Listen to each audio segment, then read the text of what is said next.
The first time I have been scammed, I was applying for my first job. Scammed at first application.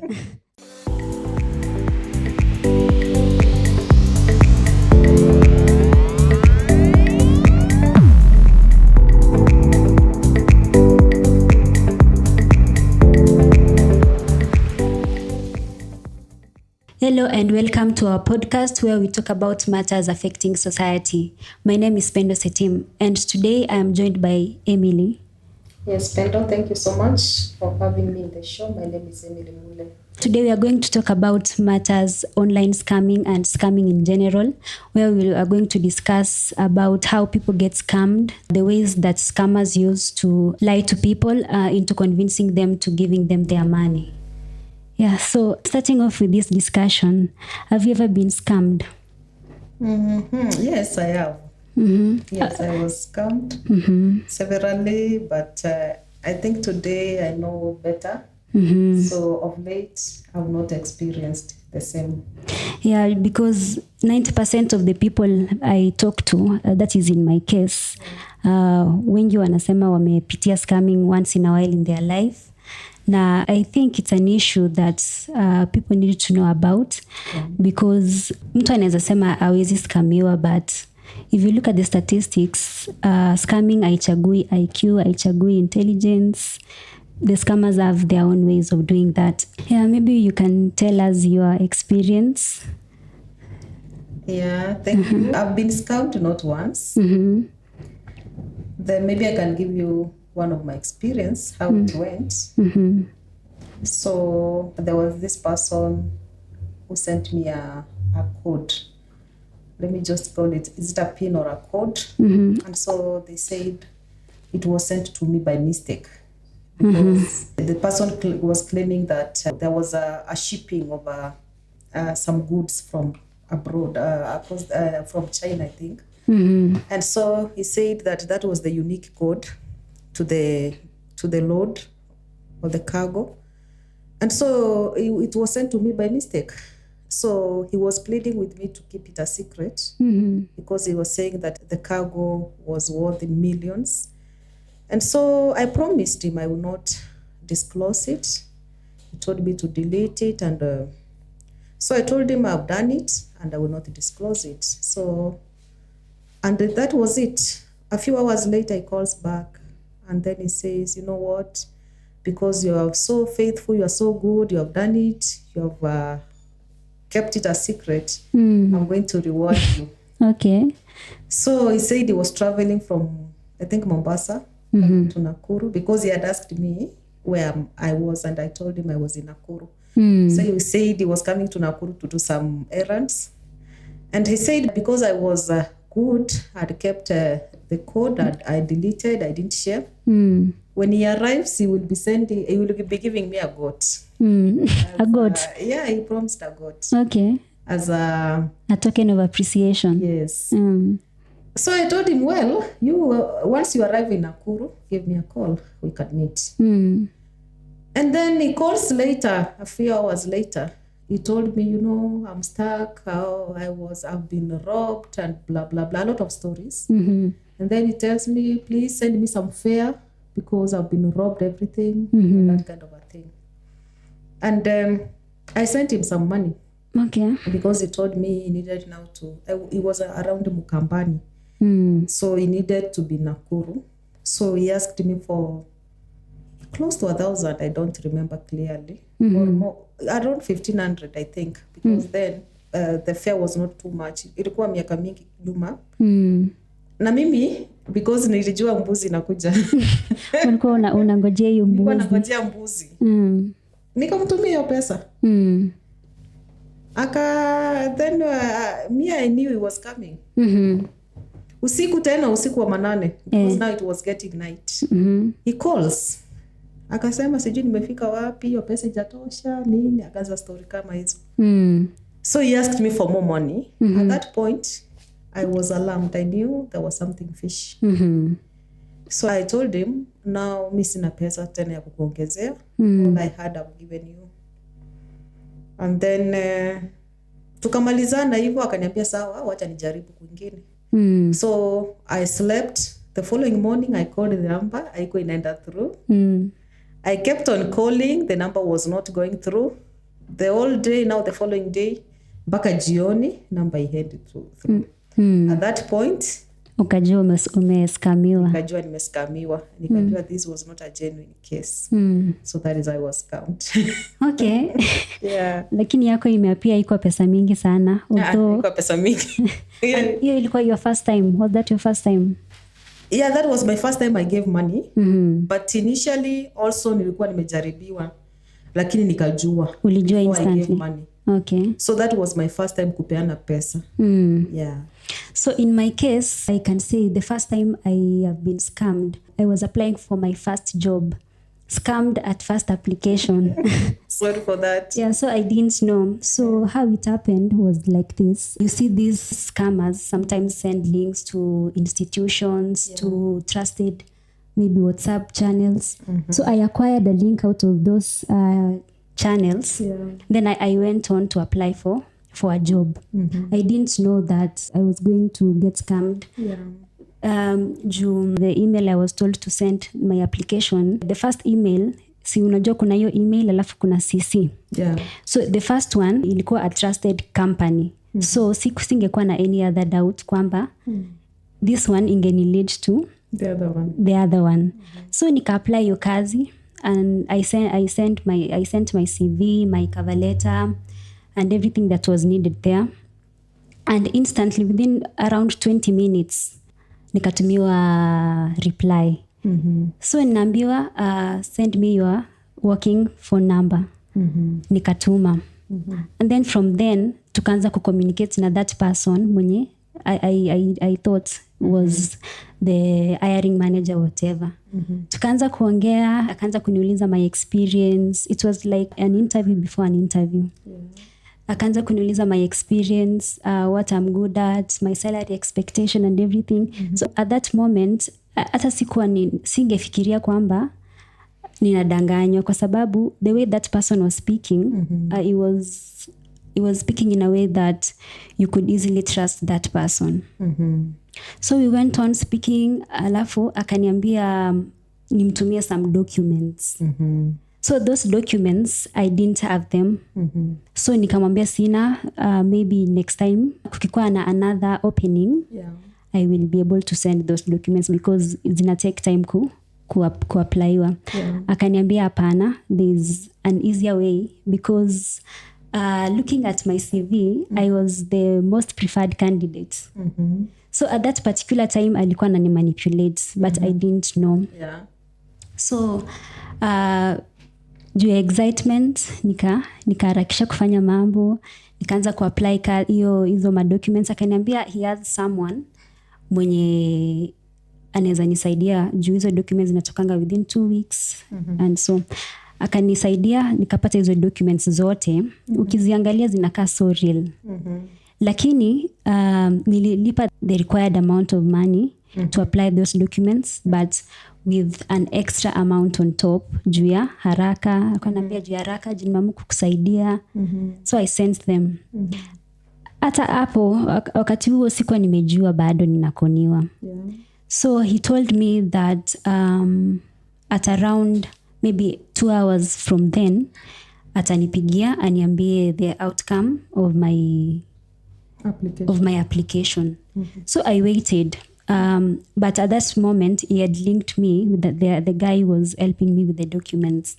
So after nimepata hizo documents, there was one which alikaa nayo. Akaniambia, so that ndio nikupee hii document ingine, I will require to pay another amount of money on top again.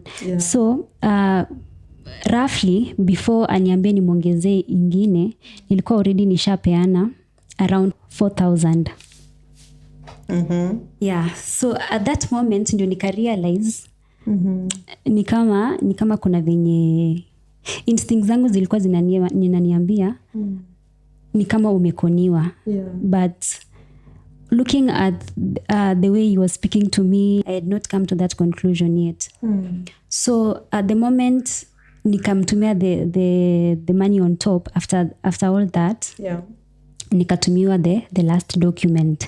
So akaniambia nimgoje for another like 30 minutes. Another lady is going to call me and pay my letter, my offer letter, because alisema I had now been picked.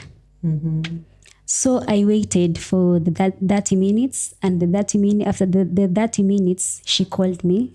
She told me that out of the candidates that had applied, 15 had been shortlisted, and they only require 5 people. And for me to be part of the 5 people, I need to pay some money to convince the panel. So I knew that was wrong, but I did not have the money.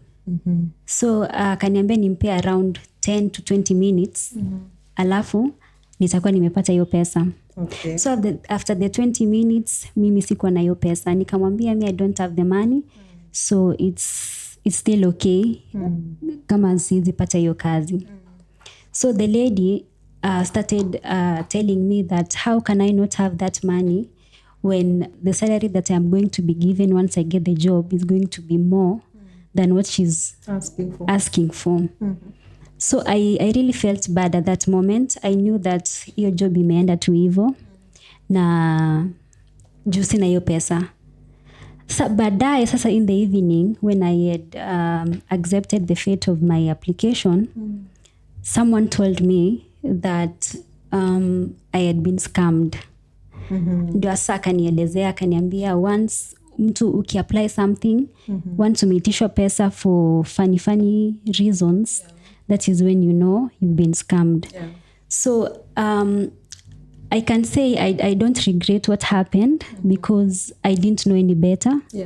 Na because it was also my first application, and I really thought that people really need to know about these things, because I'm sure there are so many people out there when you wanna apply kazi due to desperation, mostly due. I've come to realize that these people feed off desperation. So kama angenipata niko desperate sana, I really want that job, niko sure ningetafuta that amount of money alikuwa anataka. So that is how I was scammed. Pole sana.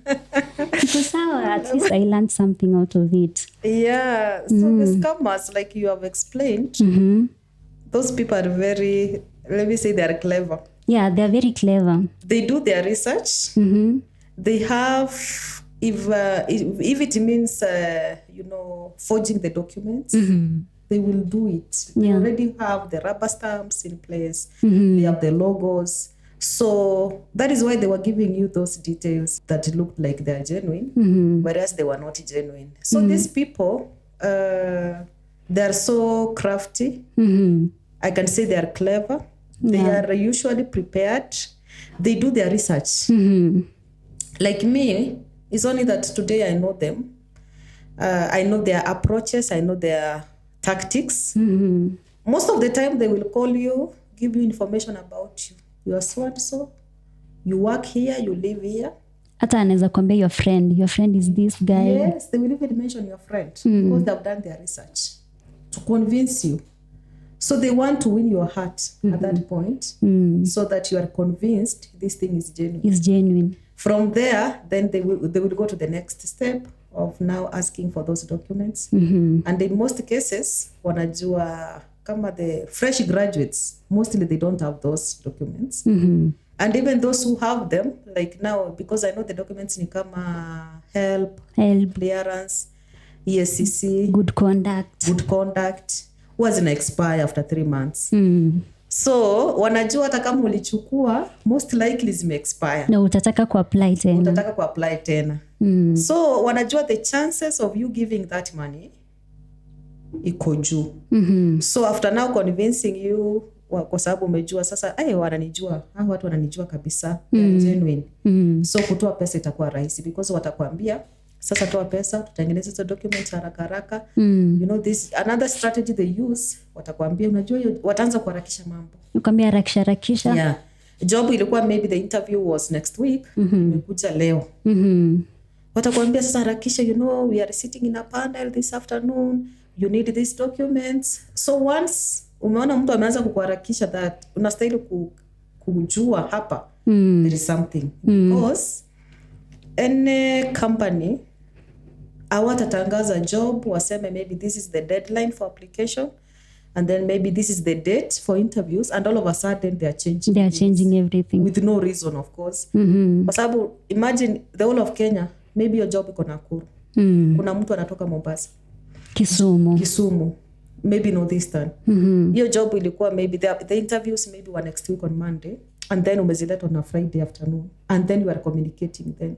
Are you seeing it is an impossibility? Yes. So once umeona wameanza kuharakisha mambo, hapo unastahili kuputa question mark. And then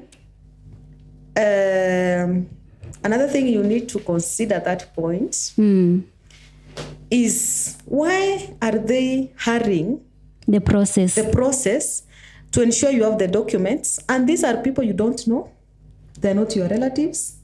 Kwa nini wanakushughulikia sana hivyo? Yani unastahili kujiuliza, kwa nini mbona wananishughulikia sana hivyo? It is me who should be bothering them, but it is them bothering you, and the job is mine. I'm the one who's supposed to get the job. So unastahili kujiuliza kwa nini. At that point again, you need to ask a question. And then another strategy they use, wanakujanga na majina kubwa.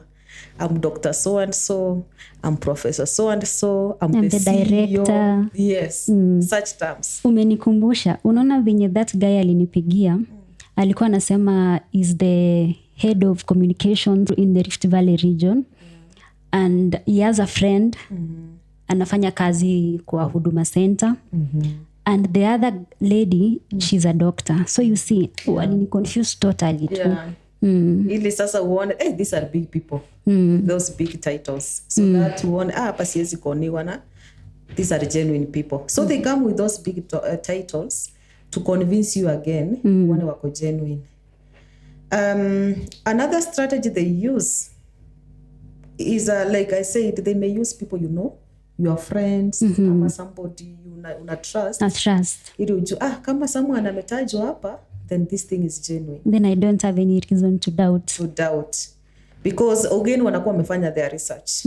So they are usually equipped. Another reason why they hurry the process ni kwa sababu wanajua unaweza jua. Ama ninaweza muuliza huyo mtu. Unaweza muuliza, ama hata maybe your friend, maybe you are in an office, mrafiki yako anaweza kuambia hapo unaskamiwa. Yeah. So they don't want to give you that room. Once you consult and all that. They will tell you go to somewhere quiet, mali hakuna mtu anaweza kusumbua. Yeah. So wanataka kuiharakisha hiyo process kabla ujue ukweli. Ulikuwa umetoa pesa. And that is why unaona walikuwa nakuitisha documents, unatuma, wakaona this person bado hajajua. She's cooperating. Hadi mimi nilikuwa nawapigia nawaambia imefika wapi? Wanashangaa wao ni mjinga. Walijua huyu bado hajajua. So wakajua huyu tutaenda naye pole, lakini ikifika pale mwisho, sasa maybe ungetoa hiyo walikuwa nataka the wanaita nini, appreciation. A token of appreciation. Yes. So wakipata umetoa hiyo, maybe wangetafuta reason nyingine uendelee kutoa pesa. Na ningetoa kama singekuwa najua. So and because now we have so many youths who are jobless, wanajua people are desperate. Na watu wako ready to give anything to get the jobs. So they are taking advantage of that. Na something I came to realize is that wakati ukikuja sasa ku play back the whole situation, you will realize there were some patterns you ignored. There were some lies kidogo yenye huku realize. Ndio baadaye ukakuja uka notice. For example, in my situation, when I applied for the job, venye huyo mtu alinipigia the first conversation, he was telling me that we will call you later in the afternoon. But the interview will take place on Tuesday. So that was the plan. That is what I knew. All of a sudden, after 10 minutes, he's calling me, he's telling me, kuna haja kukuja interview, tutafanya hiyo afternoon. Hakuwa ameniambia nitayarishe anything. So tukafanya tu interview. Sasa mimi nilifurahi nikasema, okay, I had to travel all the way to Nairobi. Why don't we just do it online? Ndio tukafanya. Nikamuuliza how about the Tuesday thing you had mentioned.